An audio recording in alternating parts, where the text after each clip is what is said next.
First off, that this is a court of inquiry. It's not an adversarial court. It's a nonprofit educational event.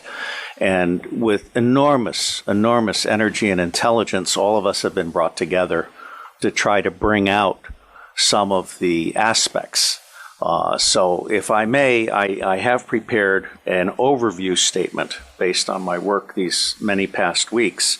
And I want to just say that as a parent and as a patriot, I'm absolutely outraged by what we're allowing to happen to our children. Humanity is judged on how you treat the weakest member of the society.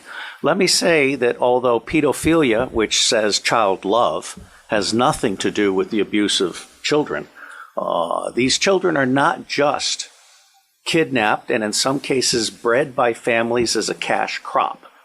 We have people in the United States of America that breed children in order to sell them.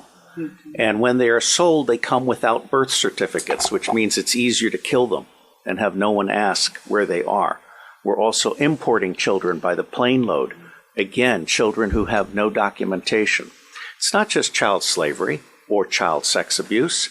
It's also child torture, because you have adrenalized blood. You have the whole blood drinking ceremony of the satanic world. It's also the use of children for harvesting body organs. We'll have the Falun Gong testimony tomorrow. One of the reasons that the Falun Gong are so popular is because they're so healthy, so that you can harvest their body organs and get the very best. And then you have ritual ceremonies and ritual murder, as well as incidental murder. I have been a spy. I'm out from undercover. I'm under a lifetime secrecy agreement. I absolutely tell you without doubt, I have no secrets that I can remember. If when I go to Iran soon, they can torture me, there's nothing there for them to get. But I know the system. I've been a spy all over the world. I have created the Marine Corps Intelligence Command. I have trained intelligence and law enforcement representatives, over 8,000 of them from across 66 countries. They are all, without exception, good people trapped in a bad system. And one of the most wonderful things that this court could achieve, now that we've had Pizzagate, for example, which opened people's mind, is we could achieve an opening of the public mind and an absolute imperative from the public to governments, including the U.S. government, which I think is the center of gravity in so many ways. I have found in my research and preparation for this court and all of the work that will follow that most organizations that end up being used to prey on children, Oxfam is a recent example, all of the United Nations organizations, the Boy Scouts of America, all of the child services agencies across the United States of America, they did not start out as organizations to prey on children, but they attract pedophiles.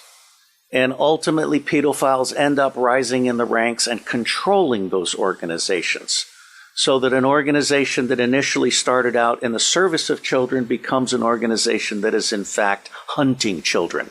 And one of our distinguished commissioners has written an absolutely wonderful book called Child Hunters, which I recommend to all of you as a brief on this. Governments are letting us all down. And I absolutely agree with the commissioner who brings forward the need to restore the sovereignty of we the people, because governments have become not only bureaucratized, but they are now the servants of the deep state, of the banks. And if I may, the deep state is not the same as the shadow government. As I say, every organization is 90% good people trapped in a bad system. It's the highest 10% that is generally the rogue killer element.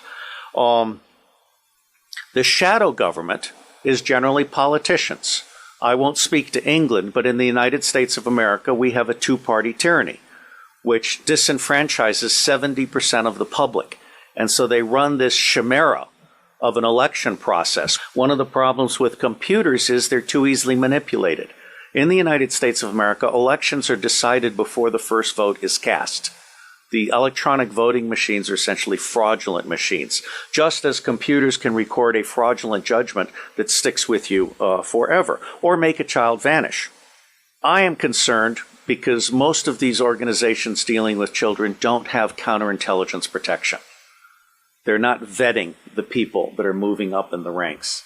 And the government is allowing that to happen. So what you have essentially is the pedophiles generally appear to be the most wonderful, sociable people. You know, let Sally sit on Uncle John's lap because he's such a loving uncle. Unbeknownst to people, Uncle John is actually a predator. We're not doing the counterintelligence at the local level, the province level, or the national level. It's absolutely essential that we begin to talk about this openly.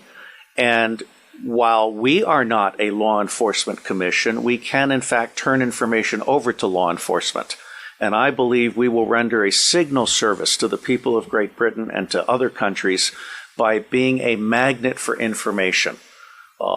It's been my experience that when you put out one piece of free information, it attracts 100 pieces of information from others, of which 10 are priceless.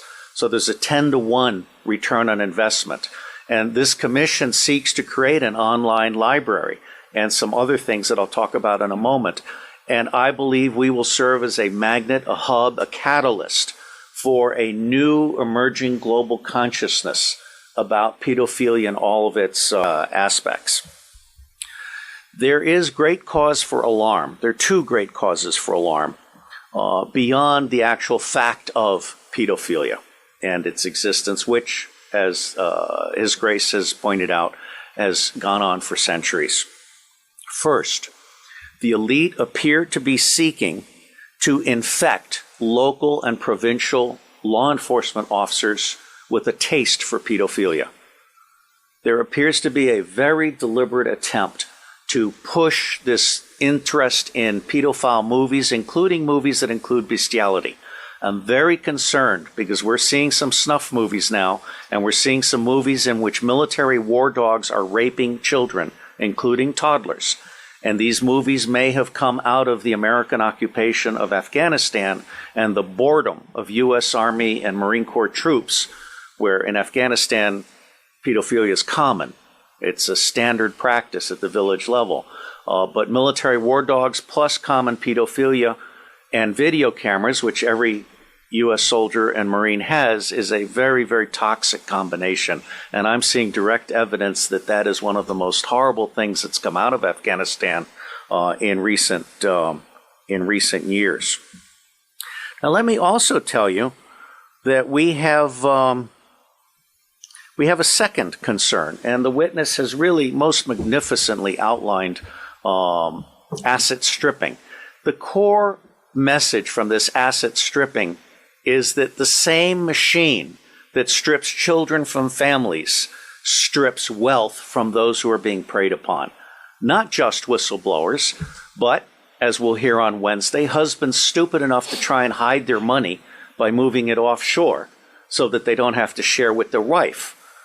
What husbands do when they turn over their money to intermediaries who are part of this system is mark themselves as a target. They might as well paint a target on their forehead because they have now become prey for a system that recognizes people who are asking to be made destitute. Now, it's not my working assumption, but the working assumption yet to be proven that the totality of the children disappearing worldwide is toward 8 million people, toward 8 million children.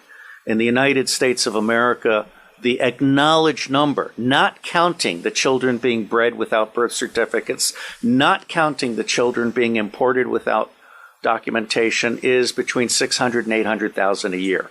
Now imagine Africa and East Asia and all these other locations. I personally believe that the number we want to try to document is rising well beyond the official figures, and we have yet to learn what the actual number is. Okay? The other working assumption is how long do these children survive within this system? What I am hearing from the witnesses that I've talked to is 2 years. It may be longer. It may be 4 years, it may be 6 years, but by and large, these children are so abused. I mean, we're talking rapes by the hour and so forth, that they reach their expiration date within 2 years. And then they're murdered with impunity, or they're ritually murdered if that's what they've been bred for. So I think we need to document this. No one else has done this before in a systematic manner.